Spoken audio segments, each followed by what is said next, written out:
ન વાંચવું અને જેને ના વાંચતા આવડતું હોય એ બે જણ વચ્ચે વધારે ફરક નથી. એનાથી હું સ્ટાર્ટ કરું. Good morning everyone. આજે રવિવારના દિવસે તમે બધા અહીંયા આવ્યા, ઘણી ખુશી થઈ ને બધા જે પણ આવ્યા છે એનું ઘણું આભાર ને એનું સ્વાગત છે. આજના જમાનામાં રીડિંગ હવે ધીમે ધીમે ઓછું થઈ રહ્યું છે. બુક્સ, ન્યૂઝપેપર્સ, મેગઝીન્સ જે એક જમાનામાં એકદમ રનિંગ વસ્તુ હતી એ હવે ઓછી આપને જોવાય છે. ને એમ કહેવા માંગુ છું કે રીડિંગ એક ટાઈપનું મેડિટેશન છે, જે આપણે અગર રોજ થોડું પણ કરીએ, અડધી કલાક પણ કરીએ, એ આપણા જીવનનું સ્ટ્રેસ ને આપણું ફાસ્ટ લાઈફ જરાક એમાં આપણું સહેલ કરી શકે. એમ નથી કહેતો, ઘણા જણ એમ કહે છે કે આખો દિવસ વોટ્સએપ વાંચું છું, તો વોટ્સએપ વાંચી લીધું તો હવે થઈ ગયું મારું રીડિંગ. ના, એમ ના ચાલે. રીડિંગ ત્યારે જ સાચું કહેવાય જ્યારે તમારા હાથમાં એક પુસ્તક હોય અને તમે જેન્યુઇનલી ટેબલ પર બેસીને રીડ કરો. ને જેમ રીડિંગ છે, જેટલું ઈઝી રીડિંગ છે એટલું જ ડિફિકલ્ટ રાઇટિંગ છે. એમ કહેવાય છે કે એક લેખક પુસ્તક શરૂ કરે છે, લેકિન એનું પૂરું કરવા વાળો રીડર જ હોય છે. જ્યાં સુધી વાચક ના મળે લેખક સાથે, રીડિંગ જર્ની પૂરી નથી થતી. ને આજે જ્યારે રાઇટિંગ એક આર્ટ છે, એક આર્ટિસ્ટ છે, ને મને એમ ઘણું ગર્વ થાય છે કે જામનગરના અંદર આપના જ સાથે સિમરનબેન આવી એકદમ મોટી બુક લખી જે બેસ્ટ સેલર થઈ, ટિલ ધ ડેઝી. મને ઘણી ખુશી થાય છે ને મને ઘણું ગર્વ થાય છે. ને સિમરનબેનના બારામાં થોડુંક મને કેવું છે કે એમને ઘણા ડિફિકલ્ટીઝમાં એ આ બુક લખી છે ને even during the corona time એ ટાઈમ વેસ્ટ કર્યા વગર બધું જ એનું કામ ચાલુ જ રહ્યું છે. એ ઘણા મલ્ટી ટેલેન્ટેડ છે. એ એક પ્રોફેશનલ છે, HR પ્રોફેશનલ, ને એ જોબ કરી છે ઇન્ડિયામાં પણ ને ઇન્ડિયાના બહાર પણ. ને એના સાથે સાથે લેખક સાથે લખવાના સાથે સાથે પણ એના ઘણા બધા એક્ટિવિટીઝ છે. જેમ કે એ ટેરેટ કાર્ડ રીડિંગ કરે છે, જેમાં આપણે ભવિષ્યનું જાણવાનું મળે. એ પાછું સોફ્ટવેરના કોર્સીસ કરે છે. તો એટલા બિઝી લાઈફમાં પણ એ એનું રાઇટિંગ છોડતા નથી. ને બસ હું હવે રિક્વેસ્ટ કરવા માંગુ છું સિમરનબેનને કે આવીને એની રાઇટિંગ જર્ની ને એના બુકના બારામાં થોડું બે શબ્દ કહે. Thank you. So, me being like I'm a normal citizen in Jamnagar and એટલું બધું મને લોકો congratulate કરે છે. It's a big honor for me. And સૌથી પહેલા તો હું થેન્ક યુ કહીશ કે રીડિંગ ક્લબ જામનગરને જેટલી એક્ટિવિટીઝ કરે છે, મતલબ પ્રોબેબલી ઘણા બધા લોકો આનાથી ઇન્સ્પાયર થઈને રીડિંગ સ્ટાર્ટ પણ કરતા હશે. So it's I really applaud you for that, guys. So I'll tell you a little bit about myself. I started my journey in school actually. Matlab I didn't start writing, but if you know, I've studied in GS Mehta, Vikas. તો ત્યાં English બોલવું ને એટલે તમને બીજા સાથે સાથે students હોય ને એનો ટોન્ટ સાંભળવા મળતો કે ખબર છે બહુ ઇંગ્લિશ આવડે છે, ખબર છે બોલે છે તું. તો it was a little bit weird for me. મારા અંકલ મને ચાઇલ્ડહુડ જ શીખવાડતા કે ગુજરાતી તો બોલજે જ બેટા, પણ ઇંગ્લિશ પણ આવડવું જોઈએ. આગળ ફ્યુચર બનાવવું છે, જોબ કરવી છે, તો ઇંગ્લિશ પણ આવડવું જોઈએ. તો એ મને બહુ મોટિવેટ કરતા.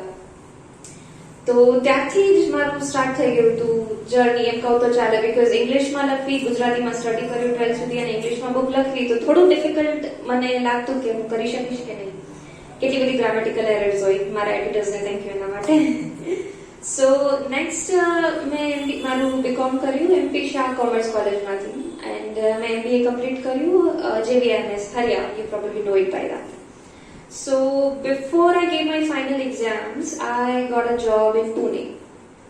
And it was a really good job. It was an IT company. I was an HR. I loved doing my job. But the luck was not on my side. What happened to me was that I got a caterpillar hair infection in my left eye. સો એમાં શું થાય કે તમારી left આઈનું જે કંજક્ટિવાઇટિસ હોય ને ત્યાં નાના નાના એકદમ તમને દેખાય પણ નહીં ને એવા વાળ ઉગે. તો એના લીધે મારી આંખ ઓલમોસ્ટ બંધ રહેતી અને મને ડોક્ટરે કીધું કે તમે લેપટોપ કે ફોન નહીં યુઝ કરી શકો. મને 10 મહિનાની આસપાસ થયું હતું જોબ પર, and after that I had to come back and leave. અને એના 2 મહિના પહેલા જ મેં કિલ ધ ડેઝી લખવાનું સ્ટાર્ટ કર્યું હતું. બીકોઝ જ્યારે હું એમબી કરતી હતી ને ત્યારે મને એક થોટ હતો કે મારે રાઇટર બનવું છે. મેં બ્લોગ સ્ટાર્ટ કર્યો હતો એક. મારું ઇન્સ્ટાગ્રામનું હેન્ડલ એના પર જ છે, antidote for human. I am not an antidote, it's my blog, it's what I write. So એના પછી હું અહીંયા આવી ગઈ અને 1 વર્ષ જેવું લાગ્યું કે હું ટ્રીટ થઈ કે મને ફોન કે કંઈ યુઝ નહીં કરવાનો. પ્લસ હું કંઈ રીડ પણ ના કરી શકતી. I could not even take book, કારણ કે એટલું બધું હું ફોકસ પણ ના કરી શકું. And I am very avid reader. હું મોસ્ટલી સિરીઝ કે એવું કંઈ વાંચતી હોઉં. તો સિરીઝ વાંચતો ત્યારે કેવું હોય કે હંમેશા બધી બુક ક્લિફ હેંગર પર પૂરી થાય અને તમારે નેક્સ્ટ બુક જલ્દી જ વાંચવી હોય. તો એવું થયું અને મને થોડું ડિપ્રેશન જેવું લાગ્યું. And I think I can say that I was on verge of depression. And lockdown આવ્યું, corona આવ્યું. So I did my MBA. I got placed before I gave my final exams. I started writing my book but couldn't write it.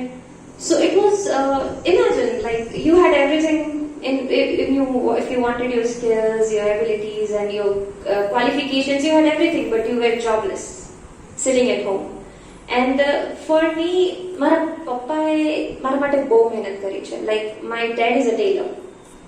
So I'm very proud to say this, that there was this one time when we didn't have 14 rupees at our home for milk, and my dad built everything up. And now if I have to get something for myself, મારે પૂછવું પણ ના પડે પપ્પાને. તો મારા પપ્પાએ એટલી બધી મહેનત કરી કે અમે ભણીએ અને અમે આગળ વધીએ. તો ઘરે બેસું, એજ્યુકેશન પૂરું થઈ જાય ને દેન એક થાય ને હંમેશા ઇન્ડિપેન્ડન્ટ રહેવાનો થોટ હોય, તો એક થોડું તમને થાય કે ના પાછું પપ્પાને ખર્ચા કરાવવાના. ભલે પપ્પાને હવે કોઈ પ્રોબ્લેમ નથી, બટ તો મને ડિપ્રેશન થઈ ગયું. પછી મારી આંખ ટ્રીટ થઈ ગઈ એટલે મને એમ થયું કે ના હવે ટાઈમ છે કે મારે મારી બુક કમ્પ્લીટ કરવી જોઈએ, ફ્રી નથી બેસું, I have to do something now. એટલે ત્યારે બસ મેં લોકડાઉનમાં સ્ટાર્ટ કરી અને આઈ પ્રોમિસ માય સેલ્ફ કે I write 2000 words every day. જો હું ત્યાં સુધી 2000 વર્ડ્સ હું લખીશ નહીં, I won't sleep. And I did exactly that. So approximately 2 મહિનામાં I completed this book. But it was not just that. Main tension તો એના પછી જ હતું કે પબ્લિશ કરવાની છે. And what was very difficult for me was કે if હું ટ્રેડિશનલ પબ્લિશર સાથે જઈશ તો what if they reject me? મારું મોરલ ડાઉન થઈ જશે. I just came out of a bad phase mentally. So I spent like 7-8 months thinking કે શું કરું, આગળ શું કરું. My mama was continuously pushing me. You know, beta, just submit it. Traditionally submit to the and see what happens. Otherwise self-publish not always option છે. But I was very scared. Because I knew okay, એકવાર જો હજુ if I get that pushback, what happened in Pune and then that COVID came. તો મને એકવાર જો હજી થોડું pushback મળ્યું ને તો I'll be down. I won't be able to get up. That was my state that back then. પછી મને મામાએ, મારી મમ્મીએ, મારા પપ્પાએ ઘણું બધું મોટિવેશન આપ્યું કે નહીં બેટા એક કામ કર, તું સેલ્ફ પબ્લિશ કર લે, આપણે ટ્રેડિશનલ પબ્લિશિંગનું નેક્સ્ટ ટાઈમ કરશું, સેકન્ડ બુકમાં કરશું. Then I self-published my book with Paper Towns in December 2021. અને એ પહેલાનું છે ને પોતાને એક પ્રોમિસ કર્યું હતું કે જ્યાં સુધી હું બેસ્ટ સેલર નહીં બનું ને ત્યાં સુધી હું લખવાનું બંધ નહીં કરું. એકવાર બેસ્ટ સેલર બની જાઉં પછી there is no way of you stopping to write, right? But usually છે ને હું ક્યાંય જાઉં તો પીપલ ટેલ મી કે કંઈક કયો કે તમને મેસેજ શું મળ્યો આના ઉપરથી, કે શું કરવું જોઈએ લાઈફમાં, કે તમે બધાને શું મેસેજ આપો. So I think I would say that I'm an inspirational person. I'm just a simple girl who ended up writing this book and became bestseller by luck and by, I guess, a little bit of hard work, I guess. So હું એટલું જ કહીશ કે તમારી અંદર એક passion હોય ને કે તમારે કંઈક કરવું હોય. ઘણીવાર એવું હોય કે જોબમાં ટાઈમ ના મળતો હોય, ઇફ યુ આર મેરિડ તો ફેમિલીઝમાંથી તમને ફેમિલીનું કેર કરવામાંથી ટાઈમ ના મળતો હોય. But if there is one little, like 0.01% of that passion that you wanted to do something when you were young, you start working on it. તમે રોજ 5 minute પર એના પર કામ કરશો ને તો at least around like a year or something, you'll able to do it. Okay, just don't stop. That's what I mostly say. And recently when this became bestseller in March, મને 2 કલાક process કરતા લાગી કે it actually happened કે મારી first book, because first book હોય ને ત્યારે તમે બે thought પર ચાલતા હો કે હિટ જાય તો ઠીક, ના જાય તો ઠીક, મેં મારી મહેનત પૂરી કરી એમ એ thought થી હું ચાલતી હતી. But then was this December થી January, the sales was good, but this bestseller માં કેવું હોય કે તમારી book સિંગલ ડે માં એટલીસ્ટ 200-300 કોપી સોલ્ડ થવી જોઈએ તો તમને એમેઝોનમાં પર્ટિક્યુલર કેટેગરીમાં મિસ્ટ્રીનો ટાઇટલ મળે. એન્ડ મારું ડેબ્યુ નોવેલ બહુ મને ઓથર તરીકે કોઈ ઓળખતું નહોતું, તો એ થોડું ડિફિકલ્ટ હતું કે એક દિવસમાં થોડી 200-300 copies. I'm a beginner. It is not supposed to happen that fast for me, but it happened and I took 2 hours to process it and here we are. So if there's any questions that you guys might have, तो मैंने पूछ सकूँ. You should not ask a lady how old, but I would like to ask. But then, because I did not get time to write there, I decided to leave the country and I moved back to India. So yeah, I'm 25 and yes. 10,000 copies old. Yeah. Congratulations. Thank you. Can you tell me something more about your book? Yeah, sure. Yeah. So the main character is Lily Holmes. I'll try to not give spoilers because I want you guys to read this. So the main character is Lily Holmes. She lives in India, particularly in Jamnagar. I have great fascination for my city, so I've mentioned Jamnagar in this. And there is her friend Ayat, her boyfriend Ivan, and she doesn't know where her mother is. Like, she lives with her father and they are all British. Like, they are basically from London, Birmingham. So she's just living in Jamnagar, and one of these days she always wonders like who her mom is, where her mother is and everything. So she just tries to ask her father, but he's bipolar. He sometimes says that, you know, I cannot tell you, and sometimes he one time even slaps her. So she decided that she does not want to ask her father about her mom. So she promises herself that she'll find her now. But imagine living in Jamnagar and finding something about your mother who you probably left behind in London. So, and she's 17. So after she discovers this one diary and her father gets shot. So after that she discovers her mother with some help of friends, and there's one character which will come up later in the book, and it is gonna be one of, let's say, the character you will not like at first and then you'll end up loving. It's one of the characters that shows up in the middle of the book. When it comes to Daisy, I'll tell you a little bit that Daisy is one secret organization. So it has a link to Lily's missing mother. I will not tell you more because I want you guys to read it. I don't want to ruin the mystery for you. So yeah, that's basically it. So I try to include all of the phases in teenage girls' life, like having a boyfriend, having a best friend, family issues, and how does she handle it, and how she ends up being strong and solves this mystery in the end. More questions? Yeah, that was a very good topic here. Which one was looking at Daisy? Yeah, that's flower chain is from Mara. yeah, that was actually that idea. कि Daisy છે ને innocence symbolize करे. कि Daisy मतलब innocence, like barring ritual હોય કે તમે if you are gifting Daisy to a little girl, so it's like you are appreciating her innocence. તો જ્યારે dangerous organization કરો તો જે military પાસેથી બધું steal કરે છે. So I was just very confused about the name. So when I think, why don't I give something that is ironic? Like Daisy is innocent and this organization is not, so that's why Daisy.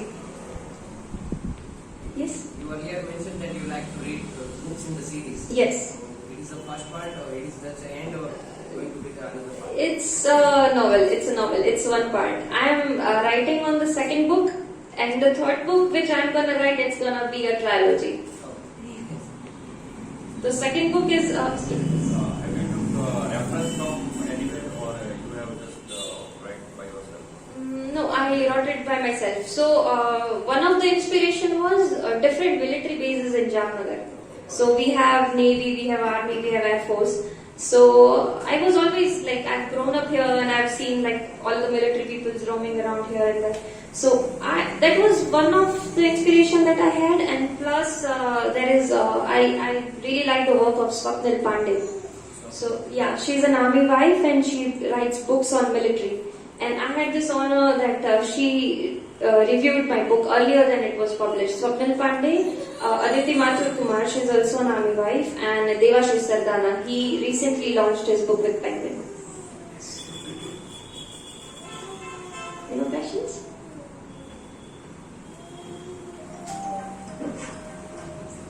Alright then. Thank you.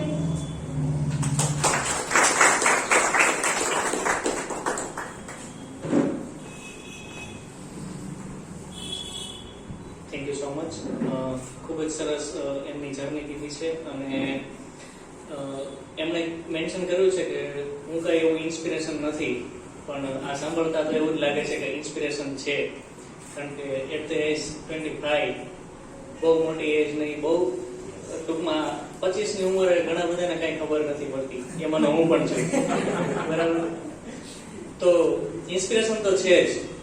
અને બીજી વાત કરી કે પેશનની, 0.01% આપ્યો છે પેશનને. તમે વિચારો કે 0.01% પેશનને આપે તો તમે ફૂલ ફોકસ કરો તો ક્યાંથી ક્યાં પહોંચી જાવ છો. તો થેન્ક યુ સો મચ. અને તમે જામનગરના છો અને હવે તો બહુ મોટું ગ્રુપ તમને મળવા જઈ રહ્યું છે. અને બીજી એક વાત એ કહેતા જ ભૂલી ગયા છે કે એમને રાઇટર ક્લબ એક ક્રિએટ કરેલું છે, જેમાં તમે લખવાના શોખીન હોય અથવા તમને શીખવું હોય તો એમનું ક્લબ છે, એમણે ગ્રુપ બનાવ્યું છે. I will share. ઓકે, તો એ પણ એમનો એક ઇનિશિયેટિવ છે. અને હવે હું એમને એ કહીશ કે reading club Jamnagar bring your own book સાથે જોઈન થઈને વધુ અમને લાભ આપે.